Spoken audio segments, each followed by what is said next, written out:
صلی اللہ علی محمد صلی اللہ علیہ وسلم۔ سنیں میری عزیز بہنوں، کیا کہتے ہیں اللہ سورہ توبہ کی آیت 24 میں؟ کل کہہ دیجئے اے نبی صلی اللہ علیہ وسلم، ان کانا آباؤکم، اگر تمہارے باپ، و ابناؤکم تمہارے بیٹے، و اخوانکم اور تمہارے بھائی، و ازواجکم اور تمہاری بیویاں، تمہارے شوہر، و عشیرتکم اور تمہارے عزیز و اقارب رشتہ دار، و اموال اقترفتموہا اور تمہارے وہ مال، وہ جائیدادیں، وہ بینک بیلنس جو تم نے کمائے ہیں، وہ تجارت تخشون کسادہا اور وہ کاروبار جن کے مان پڑ جانے کا تم کو خوف ہے، جن کے نقصان کا تمہیں اندیشہ ہے، وہ مساکن ترضونہا اور وہ تمہارے وہ گھر جو تمہیں بہت محبوب ہیں، بہت پسند ہیں۔ پھر اللہ کہتے ہیں احب الیکم من اللہ ورسولہ، احبا اگر تمہیں عزیز تر ہیں، زیادہ پسند ہیں، الیکم کس سے؟ من اللہ، اللہ سے، ورسولہ اور اس کے رسول سے، وجہاد فی سبیلہ اور اس کے راستے میں جہاد سے، تو فتربصوا تو انتظار کرو، حتی یہاں تک کہ یاتی اللہ بامری، اللہ اپنا فیصلہ لے آئے۔ دیکھیں میری عزیز بہنوں، اللہ نے ان تمام رشتوں چیزوں کی لسٹ بھی گنوا دی جن کی محبت اللہ اس کے رسول صلی اللہ علیہ وسلم کی محبت اور جہاد کے راستے میں رکاوٹ بن سکتی ہیں۔ مثلا یہ آل اولاد، یہ رشتے ناتے، یہ مال و متاع، یہ کاروبار زندگی، یہ گھر، یہ سامان بود و باش، ان سے نسبتیں، ان کی محبتیں، ان کی ذمہ داریاں۔ کیا فرمایا؟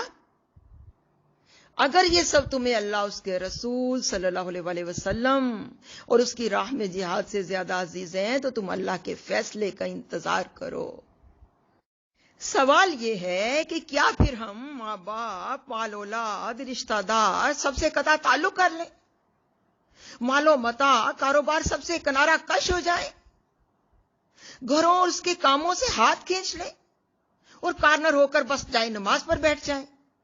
یا پھر سب کچھ چھوڑ چھاڑ کر جہاد کے لیے نکل کھڑے ہوں؟ کیا یہی مطلوب ہے اللہ اس کے رسول صلی اللہ علیہ وسلم کو؟ جبکہ اللہ نے خود انسان کی فطرت میں ان ساری چیزوں کے لیے کشش رکھی ہے، ترغیب رکھی ہے، محبت کا پورا سامان رکھا ہے، بلکہ اس کا دین اسلام تو بعض مقامات پر انہیں خیر سے تعبیر کرتا ہے اور باقاعدہ فرائض میں داخل کرتا ہے۔ مثلا رشتوں کے حوالے سے صلہ رحمی کو فرض ٹھہراتا ہے، نیک بیوی کو بہترین متاع قرار دیتا ہے، گھر کو باعث سکون اور رزق حلال کو عبادت کا درجہ دیتا ہے، اہل دولت و ثروت کو قابل رش قرار دیتا ہے، بشرطے کہ وہ اسے حلال طریقے سے کمائیں اور مسنون طریقے سے خرچ کریں، حتیٰ کہ ایماندار تاجر کو انبیاء اور شہداء اور صدیقین کے ساتھ کی خوشخبری سناتا ہے۔ بلکہ دیکھا جائے تو خود نظام دنیا کو چلانے کے لیے بھی تو یہ ناگزیر ہیں، ورنہ سوچے ذرا کوئی انسان بھی گھر بار کی، خاندان کی دیکھ بھال اور کفالت کی اور دیگر کاروبار زندگی کی ذمہ داریاں ہی نہ اٹھائے۔ کیونکہ میری عزیز بہنوں، بہرحال فرشتے تو نہیں کہ جن میں دنیا کے لیے کوئی حص ہی نہیں ہوتی، کوئی حرص، کوئی ہوس ہی نہیں ہوتی، اس لیے نہ وہ آزمائش سے گزرتے ہیں نہ اس کے بدلے میں اجر پاتے ہیں، بلکہ یہ انسان ہی ہے میری عزیز بہنوں جس کے لیے دنیا کی یہ ساری ترغیبات اور لذتیں ہیں، جو اس کے لیے آزمائش ہی کی مختلف صورتیں ہیں۔ لہذا ایمان کی سلامتی کے ساتھ، صبر و استقامت کے ساتھ ان سے گزر کر اور ان میں سرخ روح ہو کر ہی آخرت میں اس کے لیے اجر عظیم ہے، فوز العظیم ہے اور جنت عدن کی ساری بشارتیں ہیں۔ گویا یہ سب رشتے میری عزیز بہنوں، یہ ساری چیزیں اگرچہ انسان کے لیے بہت اہم، بہت ضروری، بہت محبوب ہیں، مگر یاد رکھنے کی بات یہ ہے کہ یہ حاصل زندگی نہیں، خود منزل نہیں، بلکہ منزل تک پہنچنے کا وسیلہ ہے، جسٹ ذریعہ ہیں، اور حدیث کی روح سے آخرت کی کھیتی ہیں۔ یہ ان کی خواہش، ان کی حسرت، ان سے تعلق، ان سے لگاؤ، ان کو برتنا، ان سے لطف لینا، ان سے الفت و محبت رکھنا قطعی قابل مذمت نہیں، ناجائز نہیں، حرام نہیں، بلکہ الٹا پسندیدہ ہے، نیکی ہے، عبادت ہے۔ بس مسئلہ اس وقت پیدا ہوتا ہے کہ جب یہ انسان کو اصل مقصد اور منزل سے غافل اور بے نیاز کر کے بذات خود مطلوب و مقصود بن کر رہ جاتی ہیں، انسان کی کمزوری بن جاتی ہیں۔ اللہ اس کے رسول صلی اللہ علیہ وسلم کی محبت اور شوق جہاد فی سبیل اللہ پر اتنی غالب آ جاتی ہیں کہ اس کے دل و دماغ اور جسم و جان کی ساری قوتوں کو، ساری صلاحیتوں کو نچوڑ کر اپنے اوپر لگا لیتی ہیں، اور اللہ اس کے رسول صلی اللہ علیہ وسلم اور دین کے راستے میں لگانے کے لیے کچھ باقی نہیں رہنے دیتی۔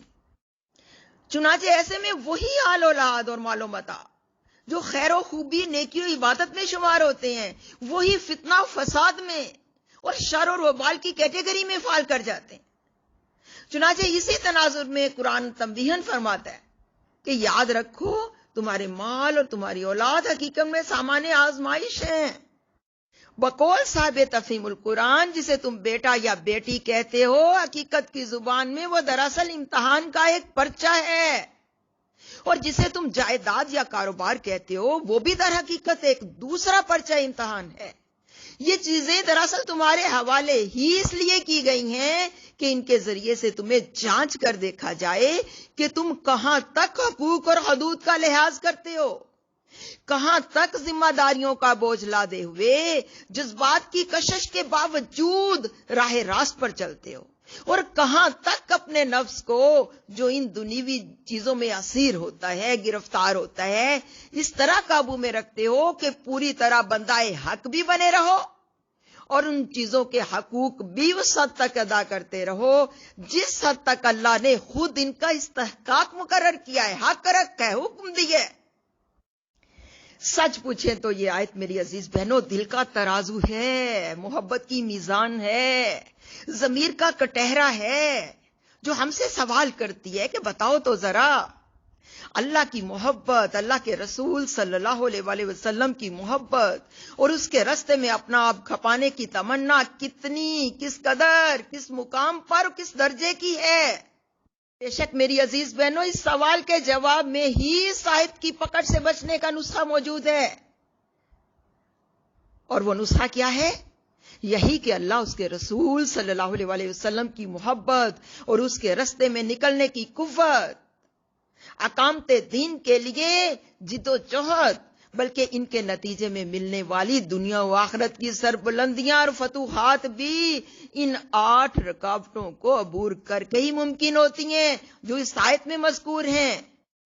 یعنی باپ، بیٹے، بھائی، بیویاں یا شوہر،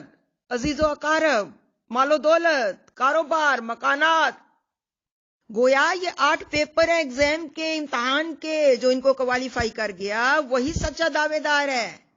اللہ اس کے رسول صلی اللہ علیہ وسلم کی سچی محبت کا اور اس کے راستے میں اپنا آپ لگانے کا۔ اور بے شک معیار بندگی بھی یہی ہے کہ والذین آمنوا اشد حبا للہ، کہ ایمان والے تو سب سے بڑھ کر اللہ ہی کو محبوب رکھتے ہیں، اور اللہ کی نسبت سے رسول اللہ صلی اللہ علیہ وسلم کو بھی اور اللہ کے راستے میں جہاد کو بھی۔ مگر یہاں ایک انتہائی غور طلب نکتہ بھی ہے کہ اللہ اس کے رسول صلی اللہ علیہ وسلم کی اطاعت کے اندر چوٹی کا عمل جہاد ہے۔ اسی لیے اس آیت میں کہ احب الیکم من اللہ ورسولہ وجہاد فی سبیلہ، اس آیت میں غور کریں کہ اللہ اور اس کے رسول صلی اللہ علیہ وسلم کے ساتھ جہاد کو علیحدہ سے بھی ہائی لائٹ کیا گیا، پوائنٹ آؤٹ کیا گیا، اور فقہ اسلام کی روشنی میں یہ جہاد اگر امر بالمعروف و نہی عن المنکر کی صورت میں ہو، دعوت دین اور اقامت دین کی صورت میں ہو، تو یہ حسب استطاعت ہر مسلمان پر فرض ہے، فرض۔ اور بے شک یہ نبی کریم صلی اللہ علیہ وسلم کی سنتوں میں سے سب سے بڑی اور مرکزی سنت ہے، یہ سیرت کا عمود ہے، اور آپ صلی اللہ علیہ وسلم کی پوری زندگی کا مشن ہے۔ اور نبی کریم صلی اللہ علیہ وسلم کے سچے امتی ہونے کی حیثیت سے، بحیثیت امت مسلمہ کے، خود ہمارا مقصد وجود، ہمارا جواز، ہماری زندگی بھی اسی چیز کے ساتھ وابستہ ہے کہ ہمیں اپنی زندگی میں اللہ، اس کے رسول صلی اللہ علیہ وسلم اور ان کے دین کی سربلندی کے مقصد عظیم سے بڑھ کر کوئی چیز بھی محبوب اور عزیز نہ رہے، اور ہم اس کی خاطر دنیا کے ہر فائدے، ہر لذت، ہر محبت سے ہاتھ کھینچ لینے اور اس کی خاطر ہر قسم کی قربانی دینے کے لیے